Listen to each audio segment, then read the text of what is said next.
Odric Lunarch Marshal is going to spread some combat abilities. Can Odric survive the flurry of Cyclonic Rifts that will come down from Atraxa, the Scarab God, and Jodah? Find out next on Commander Replay.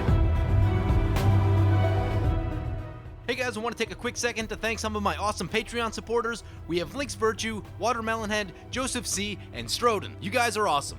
If you want to help support the channel and vote on which decks I play next, feel free to check out my Patreon at the link below. Welcome back everyone, Mono White Challenge, playing some Odric Lunarch Marshal. Take a look at our opening hand. 3 lands, a little bit off color, but we do have card draw, which there isn't a ton of in this deck. I think this is keepable. We'll keep. So today's deck comes from Tim Birch, otherwise known as Birchie. Actually a Patreon supporter of mine. Didn't even realize that until I started playing the deck just now and looked up who the creator was. Well, let's get through our first turn here. So play the Windbrisk Heights since it comes down tapped, and we will pass the turn. We get the Hideaway first, of course. Ooh, some good stuff there. Misveil Plains, Thalia's Lancers is pretty cool. Angelic Overseer is pretty cool. We'll go with the Thalia's Lancers because that'll give us a nice mid-sized creature, and we'll find us something even bigger like an Elishnorn later on. So I kind of like what that means. So we are playing Odric Lunarch Marshal out of Shadows over Innistrad, and it is 3 and a white for a 3/3. At the beginning of each combat, creatures you control gain first strike until end of turn. If a creature you control has first strike, the same is true for Flying, Death Touch, Double Strike, Haste, Hexproof, Indestructible, Lifelink, Menace, Reach, Skulk, Trample, and Vigilance. So basically, it takes whatever abilities your creatures have and spreads them to every other creature that you have. Pretty cool. I actually got this down in a game that I was playing the other day, and it did some really good work. It was only a card in the 99 then. It wasn't the commander, but still a very sweet card. Probably a little bit underutilized. It's a bit clunky at 4 mana. It's 4 mana, and it requires something else to also be good. It's actually really sweet in an Atraxa deck, which our opponent is playing. I've seen some crazy things there. When all of your creatures have Flying, Vigilance, Death Touch, and Lifelink, it's pretty nasty. Anyway, let's bring it back to our turn. We have 2 colorless lands. We'll go with the Core Haven right here, and then we'll drop the Serra Ascendant, and then we'll tap out F8 and pass. That way we won't have to click OK every single time an opponent does something. So there were a couple Odric deck lists that came in. No particular reason that I chose one over the other. This one had a few more equipments in it. I do like the equipment plan. There are a number of ways to give our creatures indestructible, or to give a creature indestructible, which, if you have Odric out, will spread to all of the creatures. Ooh, a Maze of Ith for the Atraxa. That's going to slow down our Serra Ascendant plans. And with that, Star Compass coming down for the Scarab God. It's going to bring it back to our turn. We'll lay down the Scavenger Grounds.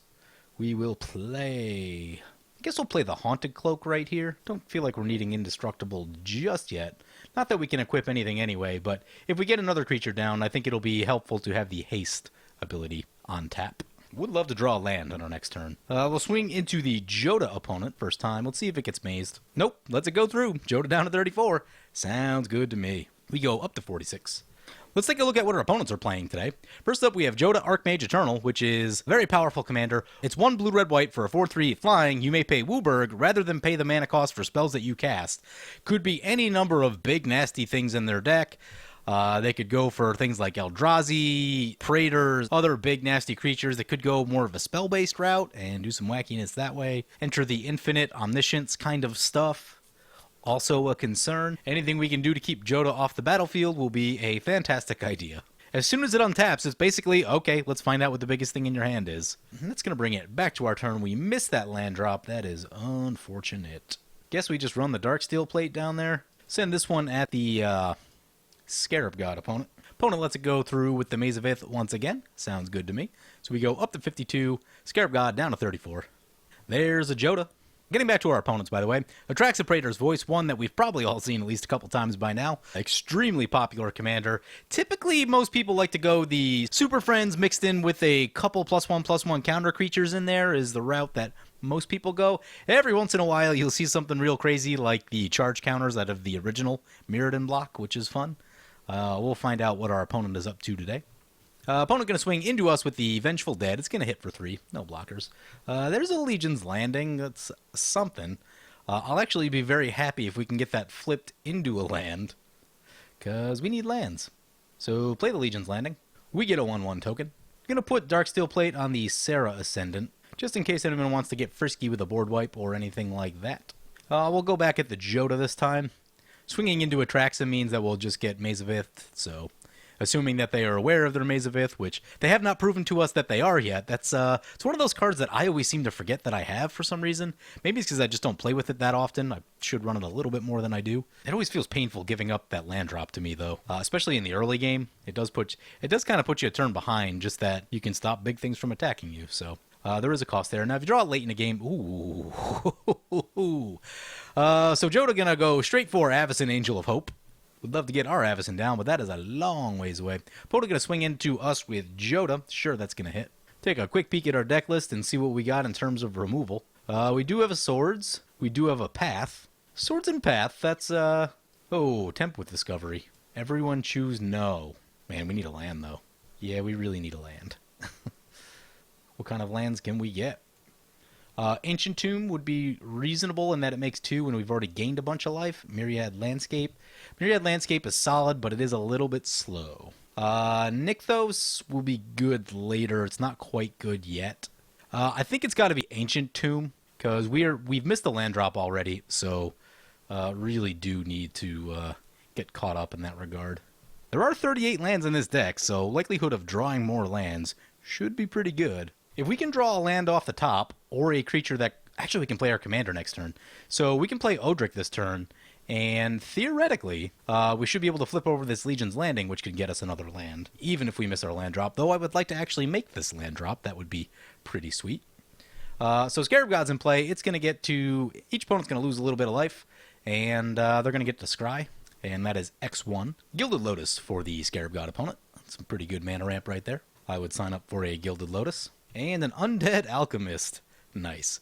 A lot of text in this card. If a zombie you control would deal combat damage to a player, instead that player puts that many cards from the top of their library into their graveyard. Whenever a creature card is put into an opponent's graveyard from their library, exile that card and create a 2/2 black zombie creature token. And Scarab God is going to swing into us. We're just going to take that. We need to keep our creatures so that we can try and flip... Oh, man. Well, there's a Gisela. Really trying to make land drops.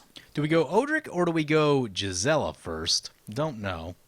We already have Flying, Indestructible, and Lifelink. This would add First Strike to the equation. I think we go for Odric. Put the Haunted Cloak on Odric. And let's go to combat.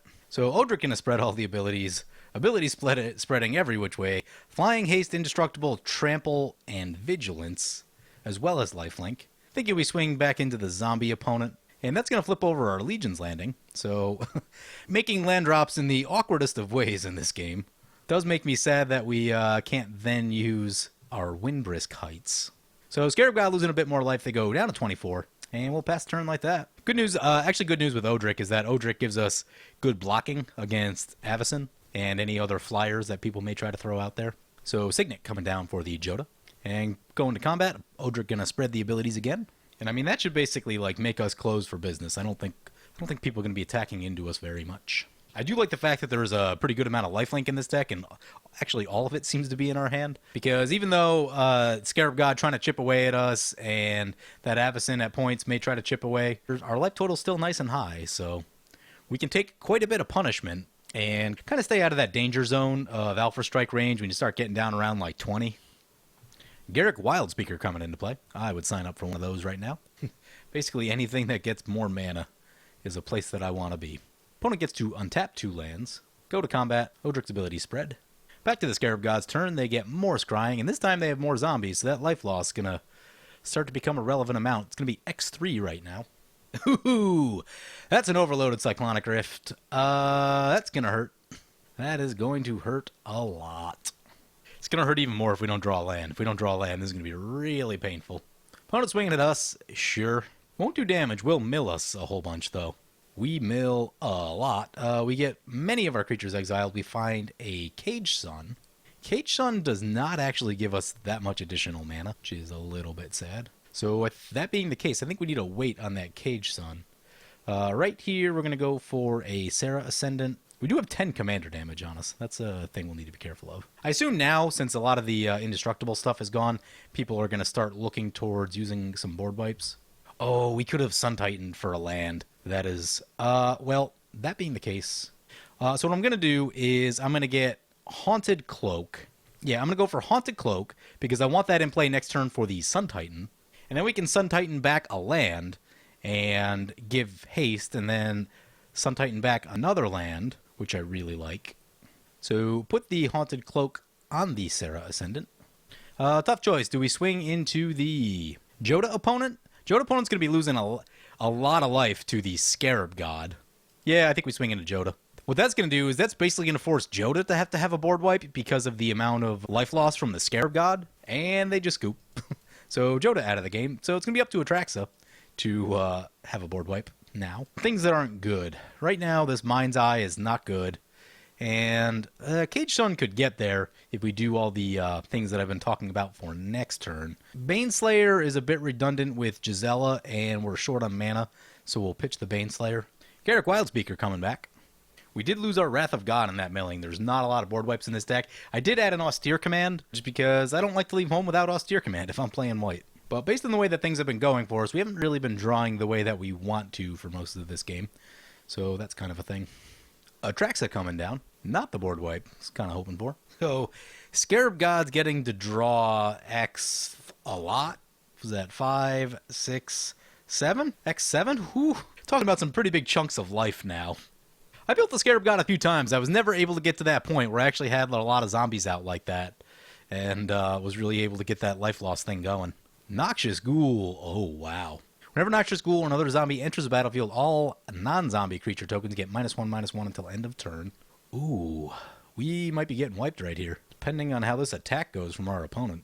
Phoenix coming down. Woo! Wow. So yeah, they can just start milling everything. I mean, they could just mill us out. That's a thing that could happen. So yeah, each time they mill, our deck runs a lot of creatures too, so Soul Ring into the graveyard, that's helpful. Land Tag's also pretty helpful. Don't know how much longer this game is gonna go. Alright, so opponent hits a creature, they hit Pure Steel Paladin. We're going to want to get Mistveil Plains because that can actually keep us from getting milled out. And down goes our Serra Ascendant. We finally draw land. So play the Plains. It's got to be Sun Titan. We need to get that mana production going. We're basically on the try to get some mana going and then hope Atraxa's got a board wipe. We do need a second white permanent in play also for the Mistveil Plains. So probably not going to get to do this exactly how I want to. So Sun Titan in, get Mistveil Plains, equip the Haunted Cloak, swing at the Garruk. Opponent will probably just maze it, but Sun Titan again. This time I think we're going to go for Sigarda's does save us a little bit of land. Land tax guarantees our land drops. I think it's going to be land tax right here, simply because we need 2 white permanents in play for the Mistveil Plains so we don't get milled all the way out. And that'll also find us lands, assuming that we have a library left when our turn comes back, which we may not. So kind of getting caught up on lands right there. It's turn 8. We're back up to 8 lands, so we've kind of caught up, but you do lose out in the overall mana that you can produce if you're missing through those early turns like we were. So even though we are caught up from a turn perspective, we're still a little bit behind in the overall mana production versus opponents who have been making all of their land drops. Opponent's going to tap all their mana. Garruk Wildspeaker. There's an Ugin. That should clean up a lot of problems. Was hoping to hold on to the Sun Titan just a bit longer. Yep, going to go X6, but that will stop the impending threat of everything that the Scarab God had going on. Now it makes me sad that we didn't get 2 lands with the Sun Titan, but what can you do? Nice. Also, that exiles Phoenix, which is a pretty big deal. So Ugin, a fantastic play right there, and very much slowing down the onslaught of zombies. Ooh, Scarab God's going to start exiling stuff, and it's going to be a Baneslayer Angel. That seems pretty good, right? Still loving to catch a land off the top right here. It's a Steel Shaper's Gift. Steel Shaper's Gift can get sort of the Animus, which is a pretty big deal. I think it's actually going to be Cage Sun right here. Get Cage Sun, choosing white. That gives us 4 mana. We can either recast... I like recasting our commander. So we won't be able to do it this turn because we're short on mana, but next turn we'll be able to give everything haste. And that seems like a pretty good place to be. Odric's ability will trigger, no abilities to spread around, and we'll pass turn like that. Sword of the Animist, unfortunately in our graveyard, so won't be able to find that with Steel Shaper's Gift. Skull Clamp also down, Hammer of Nazan down. Anything else? Ooh, Pernicious Deed. That's going to be pretty rough. Ugin's going to bolt us for 3, sure. Opponent has exactly enough to go Pernicious Deed for 6, which means we probably not going to untap with this Cage Sun. If we get another white permanent out, we could Misveil Plains the Sword of the Animus back into our library. It's a thing that could be worth doing. Diregraph Colossus, not very big. And a Newsgraph Mob. If we can untap in our main phase with the Cage Sun down, that'll be fantastic, because then we can play Avacyn, and then we can follow it up with something. And even though our stuff may get blown up while Avacyn's on the stack, at least it'll be in play and we'll still get some increased mana.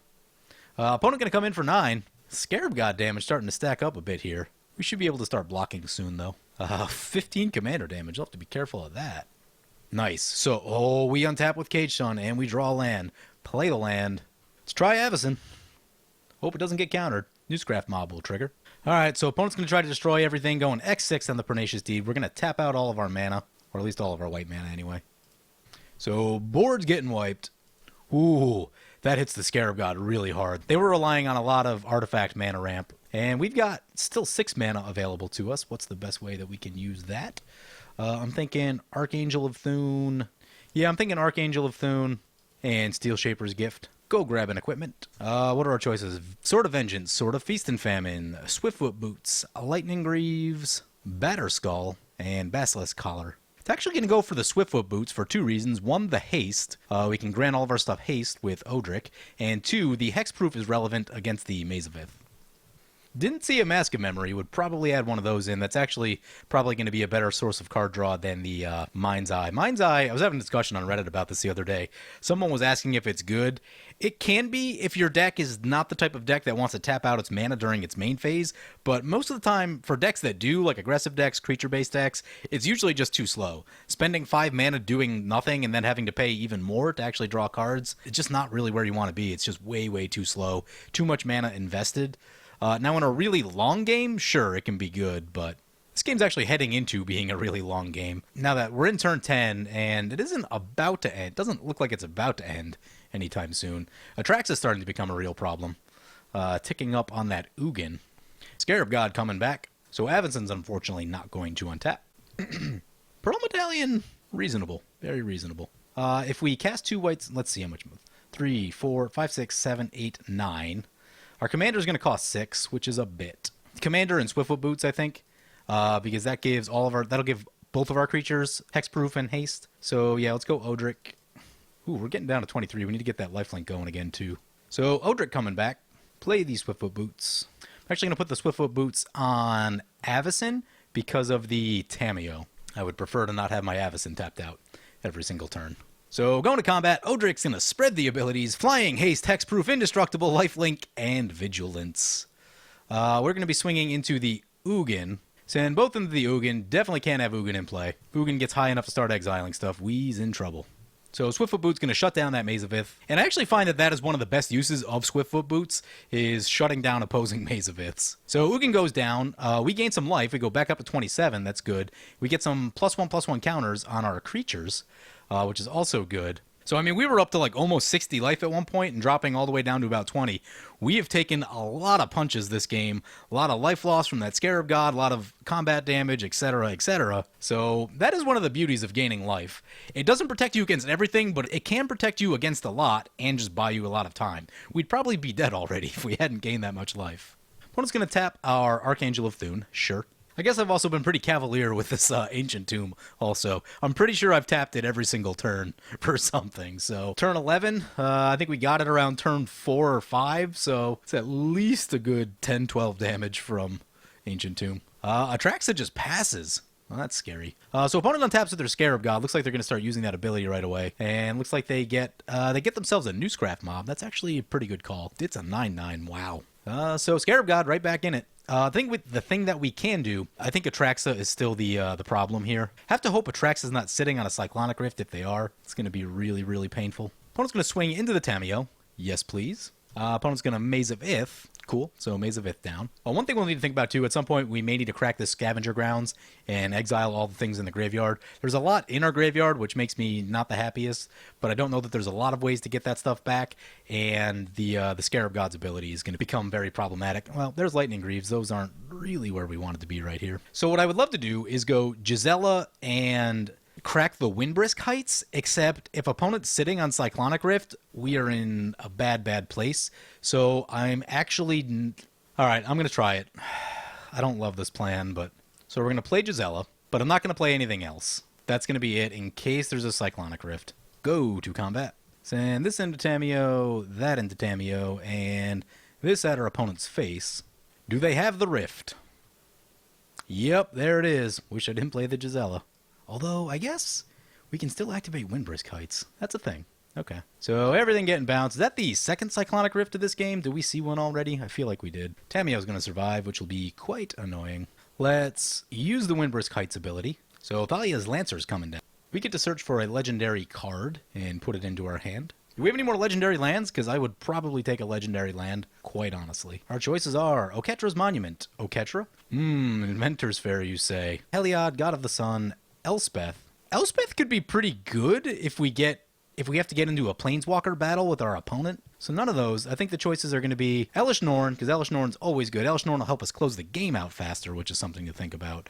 But it is expensive at 7 mana. Elspeth, very good. Man, how bad is it that I really just want the mana? We're going to go up to 9 cards in hand also, which is something to consider. Maybe Oketra's Monument, because that's mana and generates tokens. Yeah, I'm going to go for Oketra's right here. We do have a lot of white creature spells now in our hand because of the Cyclonic Rift. So play Oketra's Monument. I think we can live without the Darksteel Plate simply because we have Avacyn, so I think we can live without the Darksteel Plate. Yeah, I felt like a Rift was coming there, and I really wanted to play around it, but I feel like we would have lost quite a bit by trying to play around it, and if opponent didn't have it. Kiora coming down. Deep Glow Skate coming down.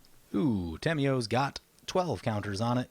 Tamiyo just ultimated, which, if you're not familiar with it, opponent now has no max hand size. Whenever a card is put into your graveyard from anywhere, you may return it to your hand. Ooh, so opponent needs to die, like, immediately. A double striking creature would not be the worst thing I've seen. If we go Odric, Flyer, Double Striker, we could be talking about some pretty serious amounts of damage. Scarab God coming back to play. Here's a Basilisk Collar. Not really where we need to be at the moment. Kind of, was hoping for another land. Did not catch the land. So I'm going to get down this Pearl Medallion. Cast Odric. We get an Oketra's Monument trigger. So Odric's down, and I believe there's exactly enough to do this, which is going to be play Swiftfoot Boots, equip Swiftfoot Boots, play Gisela, and we're going to go to combat. Got a lot of abilities floating around. Because of the emblem, I don't think it makes sense to go after the Planeswalkers anymore. I think we just go after opponent's face. So opponent down to 18. We are up to 31. Ideally, we'd be able to find a double striking creature. That would put us over the top, I think, about where we need to be on damage. But pretty worried about what opponent can do with that emblem. Gonna tap our Odric. Yep, that's annoying. Opponent just ultimated their Kiora. At the beginning of your end step, create a 9/9 blue Kraken creature token. Ooh. Kiora back to play. And there's an Oath of Teferi. Let me guess, gonna exile the Deep Glow Skate and... Nope, gonna do it on a land. Oh, it's a Core Haven, that's why. Okay. Well, we still have the Swiftfoot Boots. 2 of our bigger creatures will no longer untap. Eesh. It's gonna make it hard to get the damage through. So Core Haven comes back. Scarab God gonna use their ability and make a zombie. Getting the Diregraph Colossus. Surprised they haven't started going after our graveyard yet. Like, pretty sure there's a Sun Titan in there, right? Well, there's a Serra Ascendant. Well, Serra Ascendant not helpful. Low life total. Oh, Sun Titan got exiled. That's why. Undead War Chief. It's another zombie. Any way to get the damage going on this Atraxa. Comes back to our turn. We draw a land that we've been looking for all game. However, now we're at a point where the lands are not quite as important. However, yeah, let's get Avacyn down. So Avacyn coming in, going to trigger the Oketra's Monument. Get the Archangel of Thune down. This will actually be a good one because that'll start pumping the team up. Still really needing that double strike though. So ability spreading around. Opponent does have a 9/9 Kraken, by the way. Send in everything to the Atraxa. If opponent doesn't do anything, this is actually lethal. They have only colorless mana left, so they're in trouble. Atraxa finally going down. We put them at -2. Oh, and our creatures get huge on the Archangel of Thune.